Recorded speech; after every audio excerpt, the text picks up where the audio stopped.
In front of me is HONOR Magic8 Lite, and today I would like to show you how you can set up face unlock.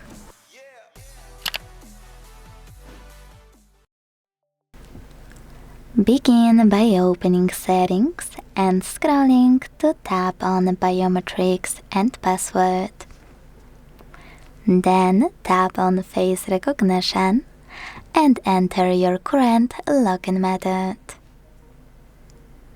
Now use this icon next to Enable Raise to Wake to turn it on or switch it off, and when you're ready, hit Get Started. Keep your face in frame and follow all of the instructions from your screen. Now you can manage all of those options however you want to, but make sure this switcher next to unlock is blue. Without it, you won't be able to use face recognition in order to unlock your HONOR. Now let's test it out.